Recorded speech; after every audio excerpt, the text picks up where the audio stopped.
Se on sanottava, että nämä vähän huolestuttaa. Tämä on vetokaukun asennus on tehty tähän tällä tavalla, että kaikki sähköt ottaa vasemmasta lampusta, paitsi että oikeasta lampusta täytyy tietenkin ottaa oikean puolen vilkku. Ja onko siellä nyt peruutusvologis sitten, vai mitenhän tämä menee? Ja ne on sitten vetastu täältä vissiin tuolta yli tuonne. Niin toki ilman minkäänlaista kumiholkkia tai muuta tuossa reijässä. On ne siinä vissiin 20 vuotta ainakin kestänyt. Että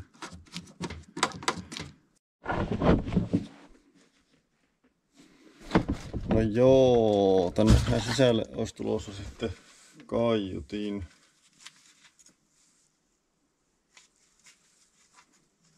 Mä oon tosta leikannut ison palan peltiä pois, jotta se sopii tähän.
Niin, nyt sitten voitaisiin tarkastella tätä profiilia tässä.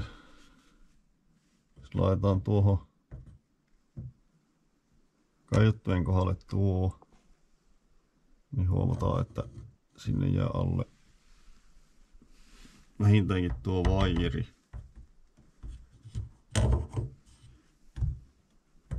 Eli siis sen täytyy nousta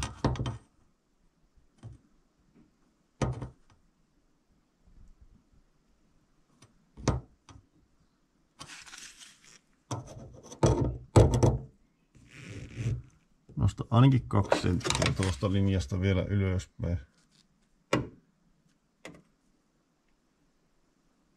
Suunnilleen 17 sentin kohdalla kaiuttimien keskikohdasta, niin, tai 16.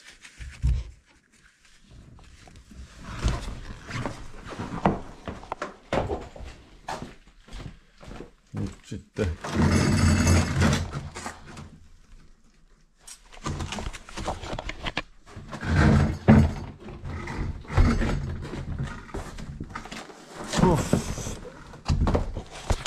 tästä nyt voidaan katsoa, että ei toteudu niinku, ei alkuunkaan.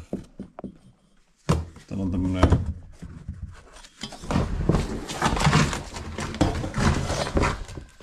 vähän niinku, ei se oo käsinoja, se on tämmönen muoto tossa. Se kuitenkin uppoaa sinne just siinä kohdalla tuolleen tyhmästi. Ja sit tähän täytyy tehdä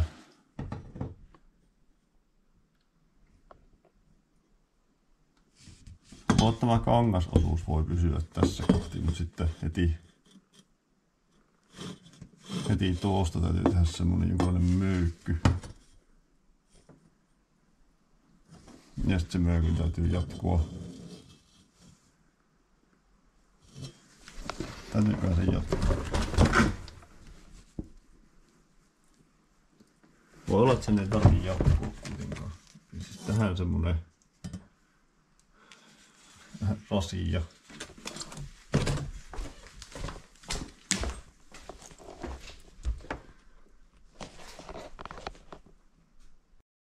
Tästähän pitää jotenkin saada mäpäyttyä tämä alue tuohon tai siis kylkipahviin. Olisikohan näistä jäänyt jäljet sinne sillä tavalla, että vois näistä indektaa siis niinku ottaa matkan näin ja sitten suoralla kulmalla nuin. Ja sitten voi vaan tästä määritellä jonkunlaisen muodon tälle. Leikata se muodon tuonne. Ja sitten varmaankin 3 tulosta ja liimata siihen semmonen sopiva möykky. Tietenkin kun sen liimaa, niin se voi liimata tältä puolelta. Jolloin se voi asentaa sen pahvin tähän ja sitten vasta tulostaa. Ja no katsotaanko näitä jälkiisiä.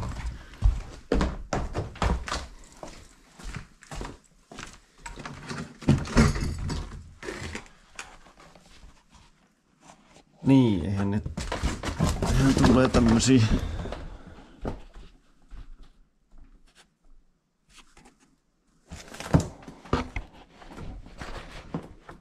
Mahtaako se olla ihan keskellä noissa vai missä kohdassa? Se on varmaan sen verran keskellä, että se riittää, jos olettaa, että se on keskellä, koska ei nyt niin tarkkaan kannata tehdä. Tämä on tosiaan rakennettu tämmöisillä ihan perusniiteillä tämä.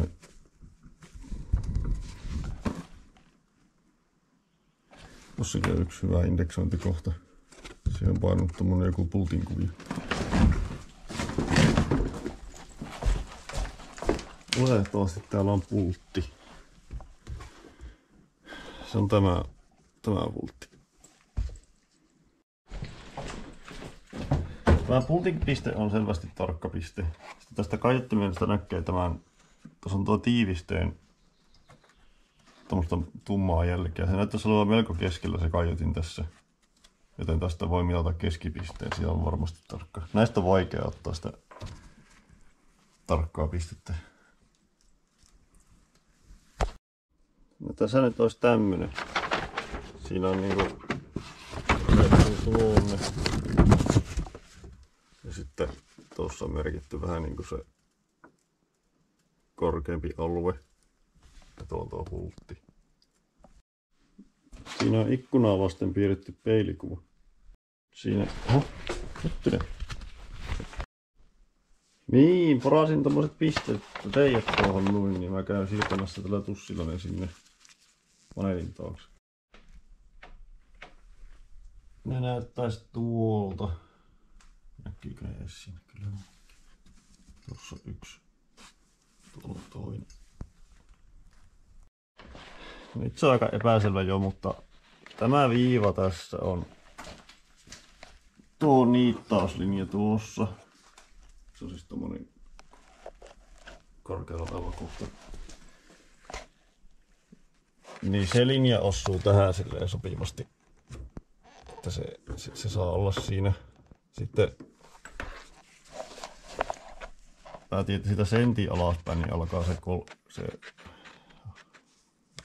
lisäkotelo. Ja sitten tällä voisi tehdä ne päädymuodot näin. Se on 26 milliä. Ja sitten kun sillä tekee siitä alas asti, niin se yltää just tänne tämän liittymän tänne laareunaan asti. Ja sillä se saa sitten varmasti sopivaa. Ja tuosta nyt näkee, että tuo ympyrä on suunnilleen sentti tuosta ylöspäin. Ja sitten tuo on se nyt 2 alas ja 2 senttiä oikein. Siinä olisi.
Hieno.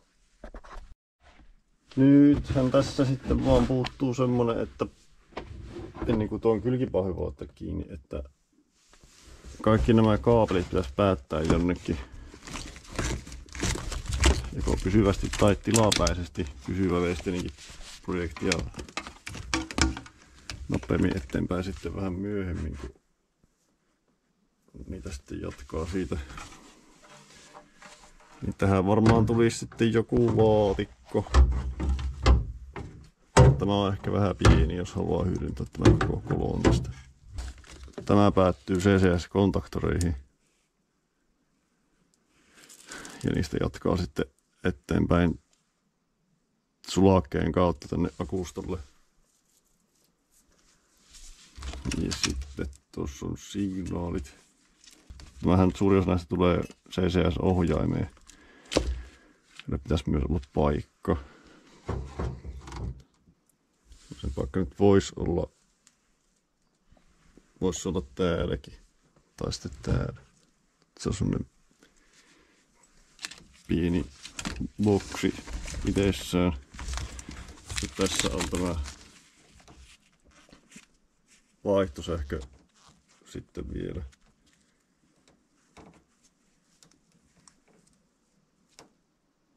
Se olisi tulossa varmaan auton pohja alle, tänne lattia alle sitten laturiin. Ja jos minä en nyt laatikkoa laita tänne, niin mähän voi varmaankin vaan sitten kun tähän haluaa sen laatikon asentaa, niin sehän ei oo kun arvioi suunnilleen missä tämä on ja tekee porareijan tuohon provasti ja sitten laajentaa se semmoiseksi kun haluaa. No joo, mutta en kuitenkaan unohda, että se pitää kuitenkin kiinnittää johonkin se laatikko. Eli siis tuohon pitäisi joku taustalevy nyt laittaa. Jos haluaisi jälkeenpäin se asentaa sitä pahvin sisäpuolelta vaan niinku tuolla tavalla. Tässähän se laatikko asettuu sitten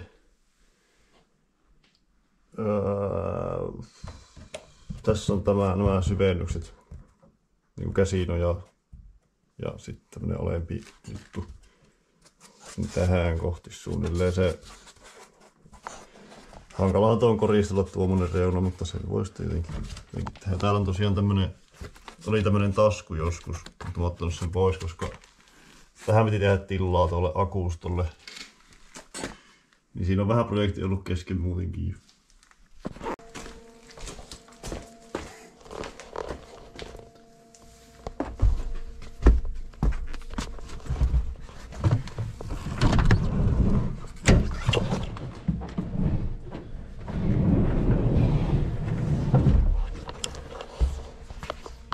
Tässä nyt on tämmönen kiinnitysratkaisu.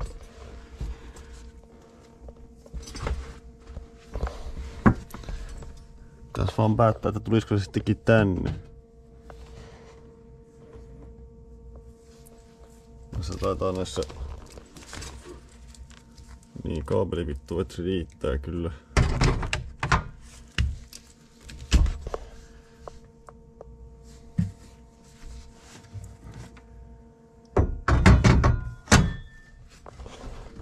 Ja se mahtuisi tuonne myös tonne, no missä se lamppu nyt, mahtuisi kuitenkin tonne akkupaketin,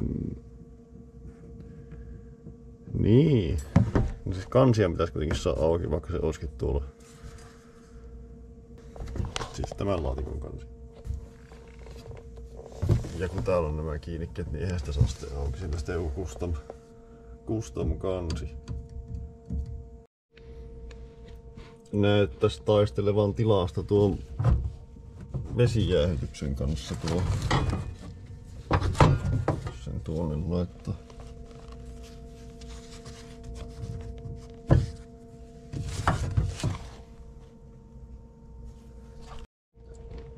Se voi nostaa tuon vesijäähdytyksen yläpuolelle.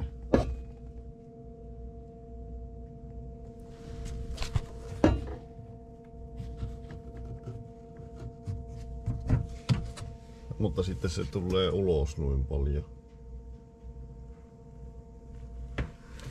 Tämä ei näytä tämä kanneen avaaminen kovinkaan näppärältä. Mutta ei ole oikein ideaalta näitä, kun tänne jää tilaa tänne vähän joka puolelle.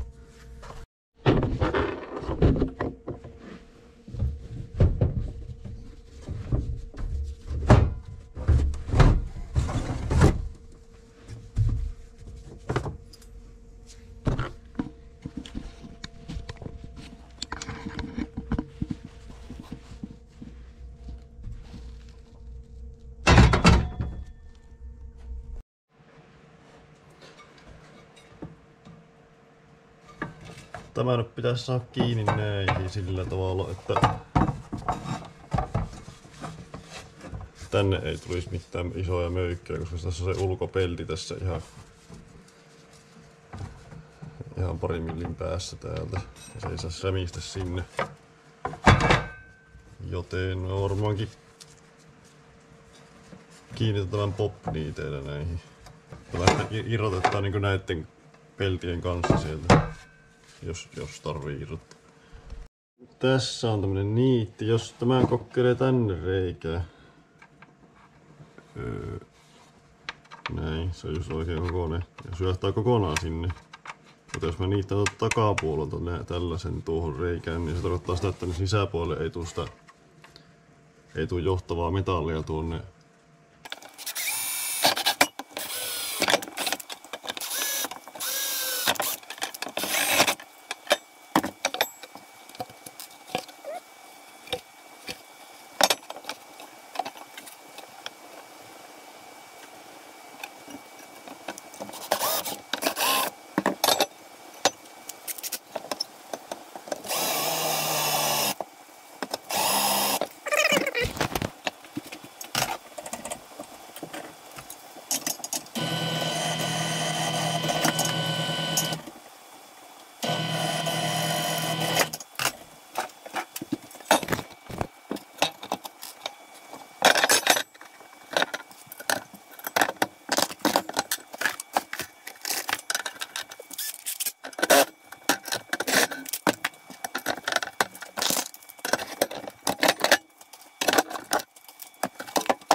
Tässä liittimessä on tämmönen irtomaa, joka mahduttaa kaiken sieltä. Se voisi tulla tähän.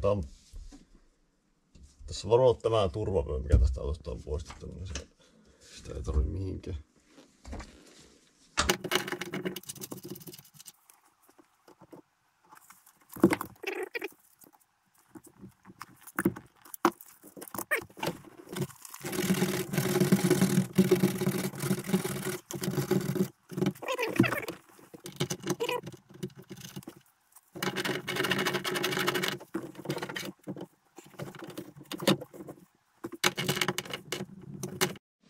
Löysin tuommoisen.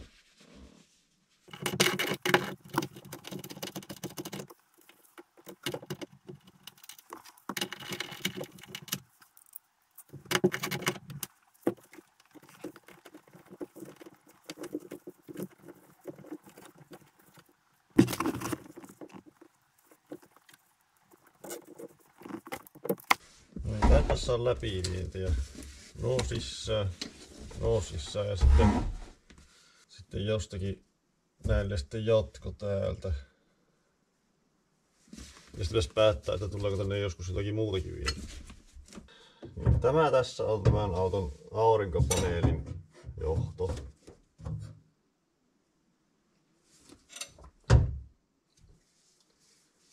Tämä siihen liittyvä järjestelmä taas sekä siirtyä tuonne auton taakse, mutta toistaiseksi se nyt on tuossa.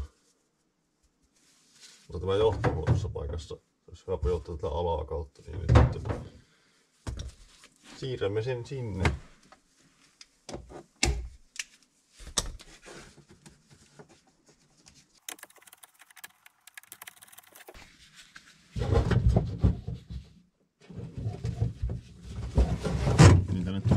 tämmönen putki tänne suojaksi. Se oli niin rososet ne reijät tätä sisällä.